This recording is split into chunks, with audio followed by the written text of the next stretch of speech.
வணக்கம் நேயர்களே. இந்திரா காந்தி குறித்து தவறாக பேசியதாக கவிஞர் புலமைப்பித்தன் மீது புகார் வந்ததை தொடர்ந்து எம்ஜிஆர் இது குறித்து விசாரிக்காமல் என் முகத்தில் முழிக்காதீங்க என்று சொல்லி புலமைப்பித்தனை வெளியில் அனுப்பியுள்ளாராம். கோவை மாவட்டத்தை சேர்ந்த புலமைப்பித்தன் 1964 சாந்தோம் உயர்நிலைப் பள்ளியில் தமிழ் ஆசிரியராக பணியாற்றி கொண்டு திரைப்படங்களில் பாடல் எழுதுவதற்காக முயற்சி செய்துள்ளாராம்.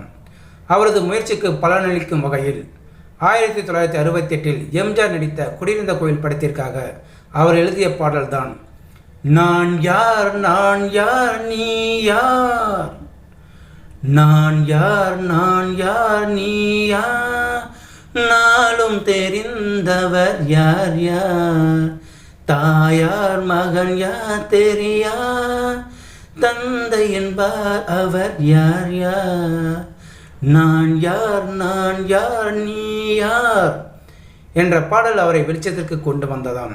அதன் பிறகு அடிமை பெண் படத்தில் எழுதிய ஆயிரம் நிலவேவா ஓர் ஆயிரம் நிலவேவா இதழோரம் சுவை தேட புது பாடல் விழிப்பாட பாட ஆயிரம் நிலவேவா ஓர் ஆயிரம் நிலவேவா என்ற பாடல் மூலம் அனைவரின் கவனத்தையும் ஈர்த்தாராம்.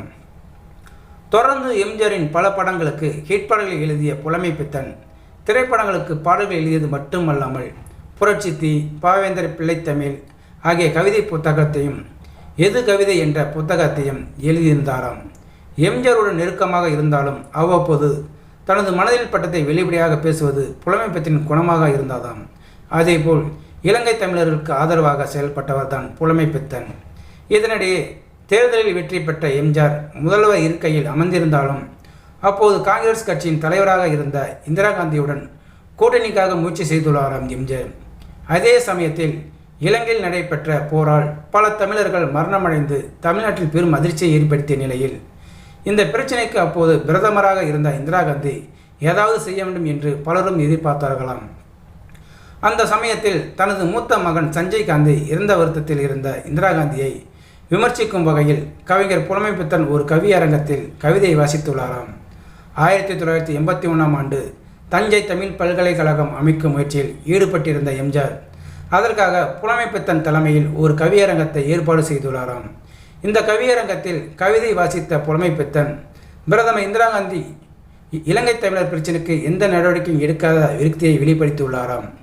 சஞ்சயனை இழந்துவிட்ட புத்திர சோகா, சஞ்சலத்தை உணர்த்தவள் நீ, கொஞ்சம் நீ மனது வைத்து முறைத்து பார்த்தால் கொழும்புக்கு கொழுப்பு அடங்கும், இல்லை என்றால் வஞ்சகம் நீ செய்துவிட்டாய் என்று என் வாய் சொல்ல மறுக்கும், ஆனால் என் மனம் சொல்லாத என்று இந்திரா காந்தியை விமர்சிக்கும் வகையில் படித்துள்ளாராம்.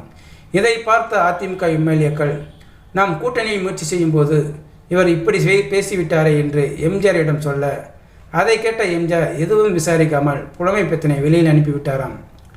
சில நாட்களுக்கு பிறகு இதை பற்றி யோசித்த எம்ஜிஆர் தன்னிடம் புலமைப்பித்தன் நெருக்கமாக இருப்பதை பிடிக்காதவர்கள்தான் இப்படி செய்கிறார்கள் என்பதை உணர்ந்து மீண்டும் அவரை அழைத்து அதிமுக அலுவலகத்தில் தொண்டர்களுடன் அமர்ந்து அந்த கவிதையை மீண்டும் வாசிக்க சொன்னாராம்.